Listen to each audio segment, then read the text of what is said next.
Okay. Is the time counting down? Yes, now it is. Okay. All right, we're good now. Okay. So I look into there when answering your questions? Yeah. All right, fair enough. So, what is your name and job title?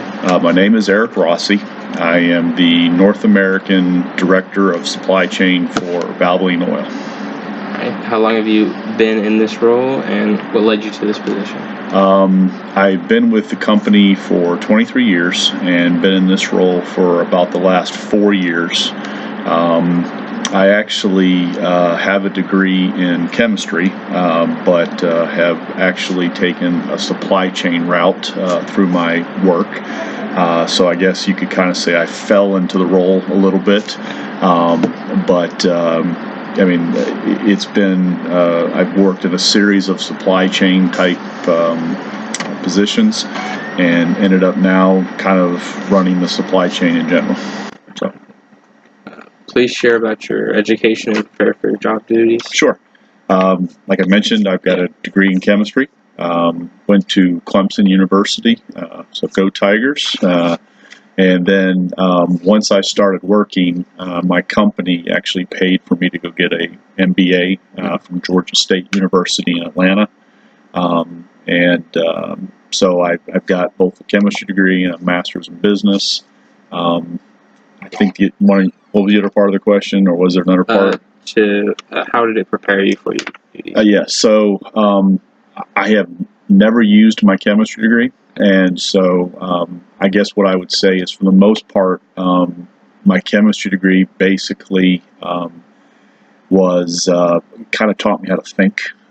So I didn't really use it too much as far as doing chemistry on my job, but it did teach me to think.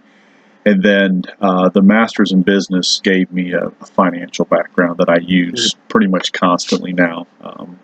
So those were the two big things. Yeah. All right. How would you describe a typical day in your job? There really isn't a typical day in my job. I do a lot of firefighting. I run the supply chain is very dynamic. You don't really know what's going to hit you one day. So, for instance, a couple weeks ago, we had a hurricane coming in on the Atlantic coast. So I have a bunch of distribution warehouses in Florida and the Carolinas. We're trying to get trucks out of there. We're trying to get product out of there, and we're trying to get ahead of the hurricane before it hits. Yeah. Obviously, not every week I'm facing a hurricane, but that was that week. And so it is a lot of problem solving, a lot of firefighting, and so there's really not a typical day. I really, when I'm driving into work each morning, I really don't know what's going to hit me that day. Some days are long, some days are short. It just kind of depends on how things are working that day. I'm just going to skip ahead to one more question. Sure. Because I feel like it has to do with that. And okay, sure. Do you control your hours, and how many would you work? Yeah, I do control my hours. I still work a lot of hours. Yeah. I probably work somewhere around 60 or so hours a week, but I do control. Yeah. And so, that I, participate in a lot of basketball stuff. So there are certain nights where I've got to get to a game, and I'm able to leave at 3 or 4 in the afternoon and get to that game. But the next night, I may work until 8 or 9 o'clock that night. With my job, I'm always connected to this thing. Yeah. And so, there are Saturday mornings that I have to work, simply because something's come up that I've got to deal with. But I am able to a certain extent, control the hours, unless there's an emergency. So if my kids have events, or we want to go somewhere or something, I'm usually able to work around it. But I still put in quite a few hours each week. So. Who do you rely the most on at work? There's just typically I've got several hundred people that report up through me, but typically what I have found in each job that I've worked in, there are typically just a handful of people that you really kind of rely on, and they kind of become your right-hand men or women, and they're the kind of your go-to people. What I typically see, or what I typically people I typically rely on, are those people that don't need a lot of direction, don't need a lot of details, and I can pretty much just say, go handle this, and they handle it. And it's those types of people where I don't have to constantly follow up, and and once again, it depends on where they are in their career too. But you got to get to the point where you've got some folks working for you that it's a simple text or a simple phone call that says handle this, or a simple email, and without doing a whole lot more, it's handled, and you don't need to do that. So usually it's 2 or 3 people for me that I typically rely on the most, and they're often some of the times the people that allow me to go to a ball game or something, where I can say, hey, tonight you handle it, I'm going to do this, and vice versa. They're able to do that with me as well. What are some duties in your position that you did not necessarily expect? I think the big thing that I don't think school and other things prepare you for is the people aspect of the job. People they have a tendency to bring their problems and stuff to work, and everybody's got problems, and they're bringing family issues and stuff like that. But you have to be sympathetic, and you have to understand that they're always not going to be at their peak performance, because they've got things going on. Whether it's a kid that's in trouble, whether it's a parent that's aging, or whether they've got a loved one who's sick or something like that. You've got to be able to deal with that and handle that. And I think that the nuts and bolts of the job are not the hard part of it. What I do isn't rocket science. It doesn't take a lot of brain power, and I'm pretty much evident of that. But it does take the ability to work with people, and to be able to understand people, be able to read people, be able to. You have to morph your personality as well to deal with different types of people. Some people need me to be tough. Some people need me to be sympathetic. Some people need me to be, loving, even. I mean, not to, but you get what I'm saying. And so, it takes a lot of my energy goes into people, big time.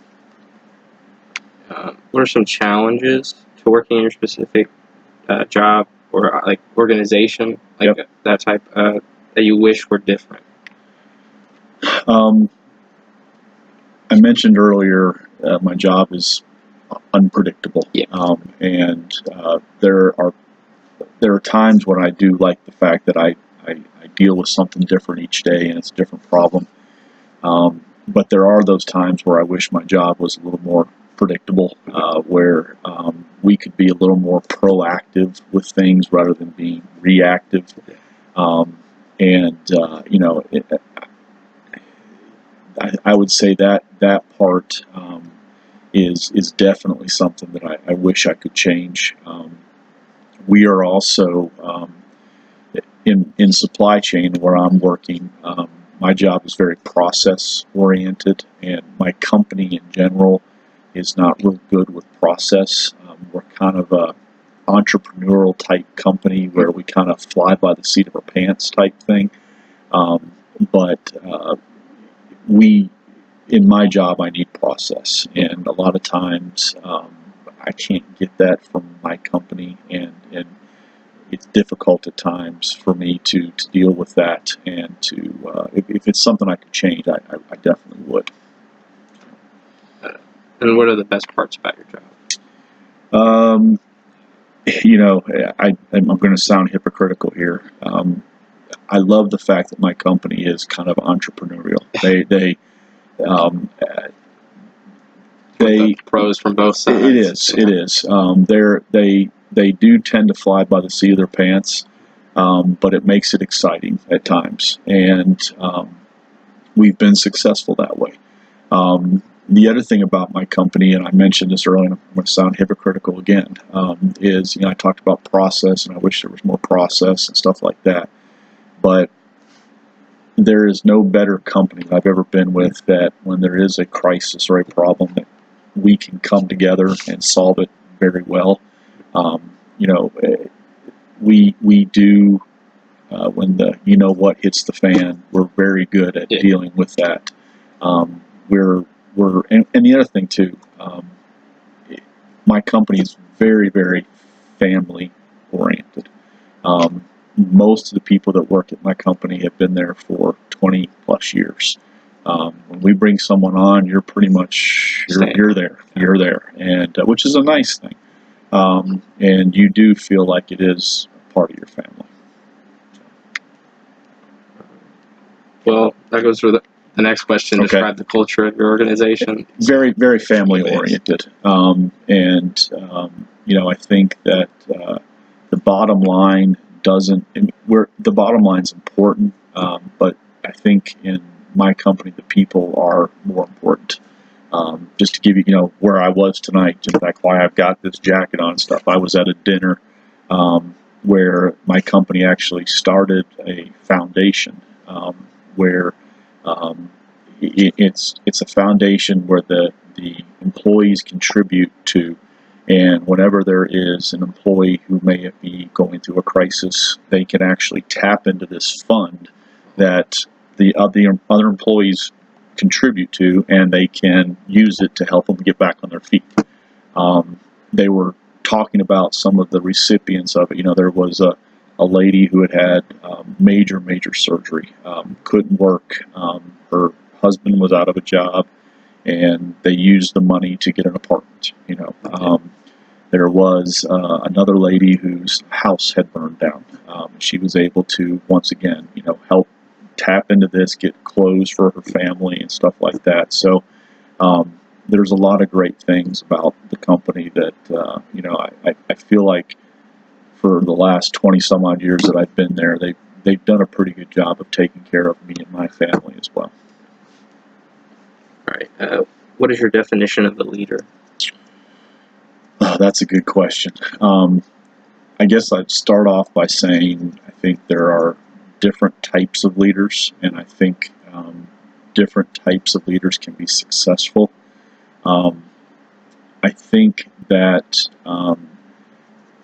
my experience, or what I try to do as far as being a leader, is to empower people around me. I think that the more you can empower people, the more you give them the ability to make their own decisions and to learn on the fly, and to where they truly feel like what they're doing, they own. So it's almost like they're running their own little company or whatever. The more you can do that, the more you can give them that ability, I think the more successful they will be, and in turn, the more successful I will be for that. I also think a good leader is humble. I think that is incredibly important. There is, as you go through your career, every time you think you've got it, and you think you really, you've nailed it, you've reached the peak, you'll quickly realize there's always something more you could learn. There's always someone who is smarter than you, always someone who could have a better idea than you do. So I think being able to go, okay, that makes sense, and to be humble about it, I think can really help a leader grow in a company. Well, why did you pick this job? Well, like I said, the company I kind of fell into. It was a kind of a funny story. I was getting out of college, and I was working in a lab part time, and this guy showed up. One of my coworkers showed up and said, "Hey, I got another job, but I've got this job interview with Valvoline today. does anybody want to go in my place? And I was like, no, I'll go, you know, and 22 years later or 23 years later, I'm working for them still. So Yeah. I kind of fell into it. But like I mentioned earlier, I think I've stuck with it because I think they have taken care of me, and I feel like they've treated me fairly. I feel like they've given me opportunities to show what I can do, and I think every step of the way they've done a good job of making sure that I was prepared and that I was ready for the job. And so, and I've already mentioned several of the things, the reason why I stay with the company, but I think they, overall, I feel like they've done a good job of taking care of me. So that answered most of my other questions, actually. Okay. I just got one more. And Sure. Go ahead. It's a pretty fun one, I guess. Okay. Is your job fun? It can be. I think, obviously, everyone likes to succeed. And there are a lot of opportunities in my job to succeed. And there is nothing that feels better when you're leading a group of people and that group of people feels successful. That's when things get fun. And I think that there are times, and I don't think, when I was a kid, I wanted to be a professional baseball player. I can't think of anything more fun than being a professional baseball player. But I think even there are parts of their job that stink, and there are parts of my job that are not fun. But I like to think that there are more fun times than there are bad times. And I think if you can find a job where the ratio is more fun, I think you stick with it. Because you're never going to find the perfect one. But I think you can find that one that gives you enough good times that you stick with it. So. That's all I got. Okay, you good? Yeah, thanks for Okay, doing this. no problem at all. No problem at all. I'll hit the button again. Yeah. All right.